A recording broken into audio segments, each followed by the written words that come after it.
Today, we are going to make some grass. No, I'm not in Colorado, so it's not going to be that kind of grass. It's our techniques that are so simple and sensible, your mothers would practically build themselves.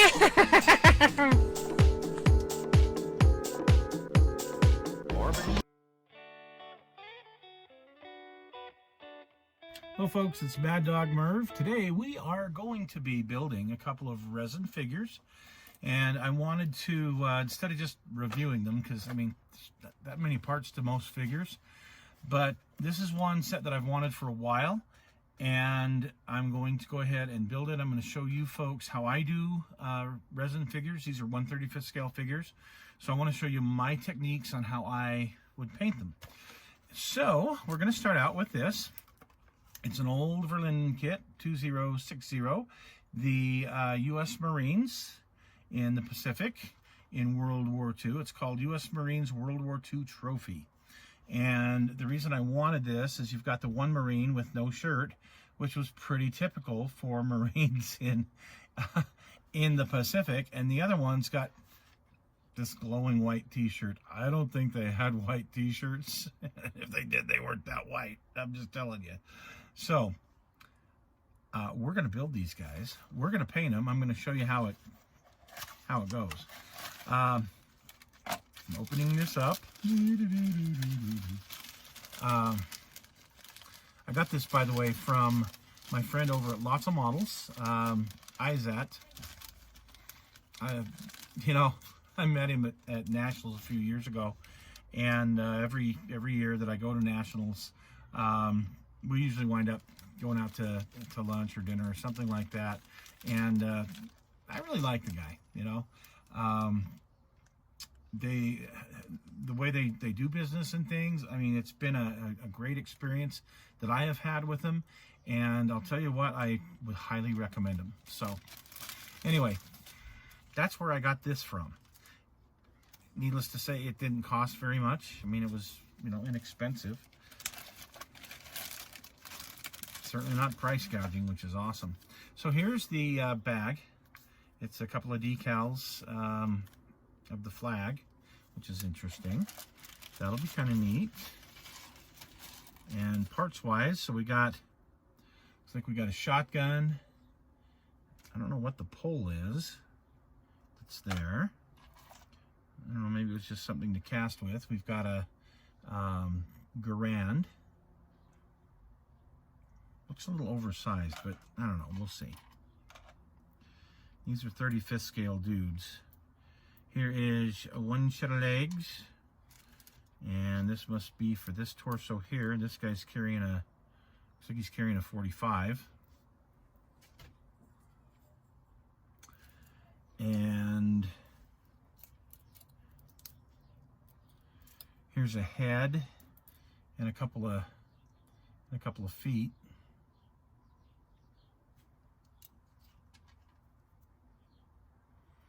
Here's the other guy. This is the Shirtless Dude. He needs to pull his belt up. It's hanging down on his arse a little bit there. And here's the chest, one arm. And here's another arm. And another arm. This looks like it's the one with the camouflage breeches. I guess they both have camouflage breeches, so never mind. A very nice knife, 45 and a canteen. And this is to our muscle-bound dude here. And this looks like his cranium here. His melon inside of the helmet with the helmet cover. So yeah, I really have a lot of respect for the Marines in the Pacific, and I have a lot of fun modeling them. Definitely an action group, so had to have this. All right, well, we'll get started on it here in a second, and stick with us. So here are the parts to one of the figures. Not much to them, like I said. Okay, so we're going to start the cleanup. You've got this resin block here, and my regular sprue cutters I could use. I'm going to use these heavier duty snips here. They aren't going to get me down all the way, but at least it'll get part of that block off. Didn't get much that time.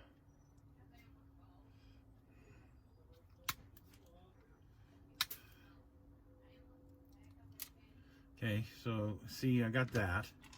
What I'm going to do is I'm going to take my my little motor tool, and I'm just going to grind the rest of that resin off.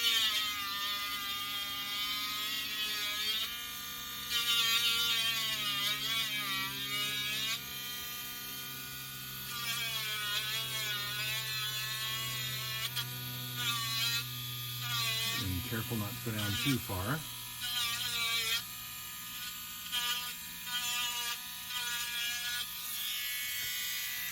Okay. Now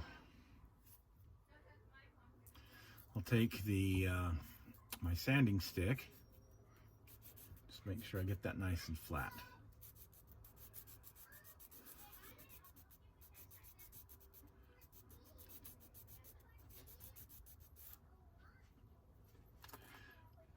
Okay, on to the next one.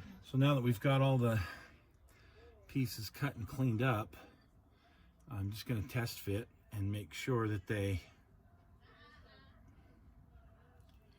that one seems to fit fine. Ooh. This one, his head's on kind of an angle. And yep, that fits fine.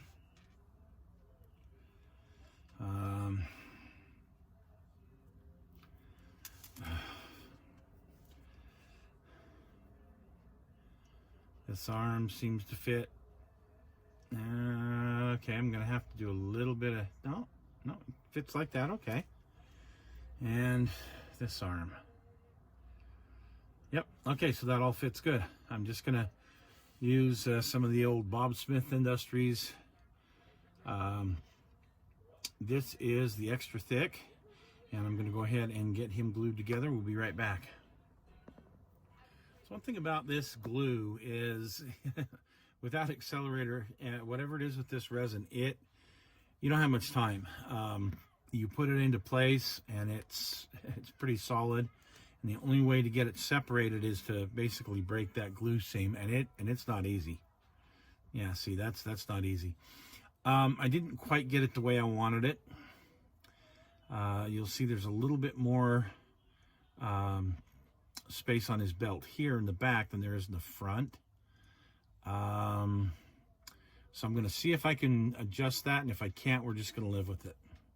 So we got it adjusted, and we got the rest of the parts on him. Okay, so obviously where the arms connect, there should not be any gaps. With the shirt, it's okay, because you've got where the seams are, but where the neck is here, where the arms are here, yeah, there should be no seam. So I'm just going to take, now I did put a little bit of super glue in there just to make sure that was all filled up. You could use putty as well, but what I'm going to do is just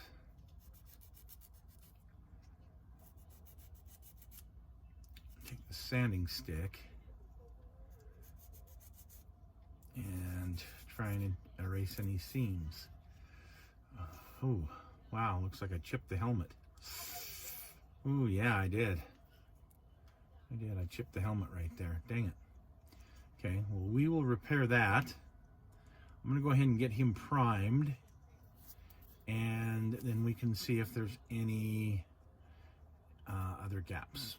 So what I'm going to prime him with is I'm going to take some of this automotive sanding primer. It's a Rust-Oleum product, and I'm going to prime him with this. So we'll be right back. And here he is after the primer. It turned out a little bit dark, but that's okay. It'll lighten up when it dries. Okay, so I've got some gaps to fill. And what I'm going to do is I'm going to take some old Squadron white putty. This tube's about had it. You know, red automotive putty will work fine. I'm sure green putty would work fine. I just happen to like this white. So anyway, I'm going to use a little chunk.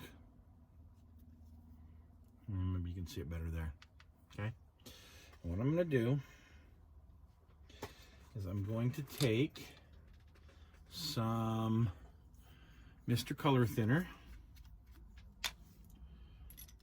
and I'm going to put it on this chunk of white, Squadron white putty. I'm going to let it sit there for a minute,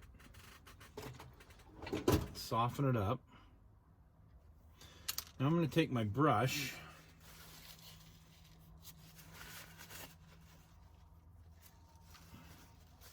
thin it out just a little bit here. Okay, now I'm going to take my brush, and what I'm going to do, I've got this flesh color that I'm going to be using. It's a Testers. This is actually, gosh, what is it called? Looks like it's number 11700. So 1170. It's like light tan or whatever, but this stuff looks like flesh to me. I mean, it's a good kind of a pinkish color. A good base tone for me. So I'm going to take some of that and I'm going to put it here on my white putty that I'm trying to soften.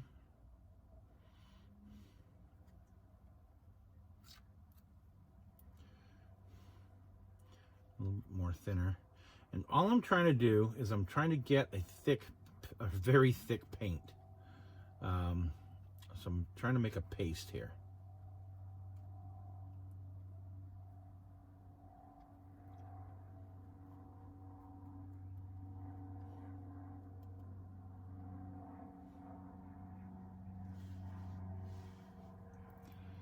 And you can see, maybe you can see that, okay, kind of a thick paste. And what I'm going to do is I'm going to go around and I'm going to start filling areas that I think, and that's just areas on his flesh, that well, obviously shouldn't have gaps. So right along the belt line.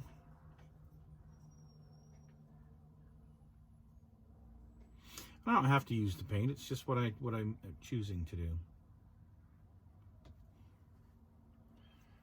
I could just do it and be white, but under the arms here, again, we don't want any seams.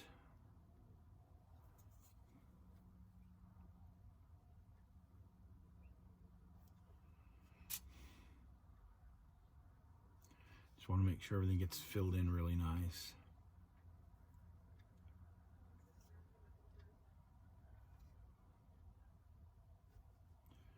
All right. I'm feeling comfortable with that.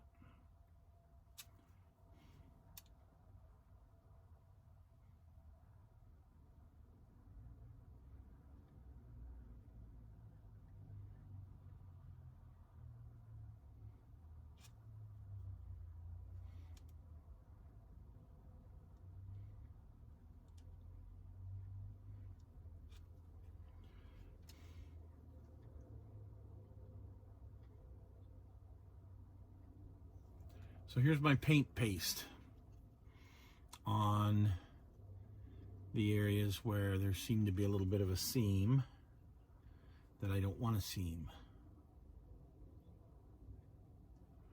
Okay, we're going to wait for that to dry, maybe a half hour or so, and then we're going to come back and sand it and go on to our next color. Whoop, one little spot right there. That's a good thing you check it a couple of times.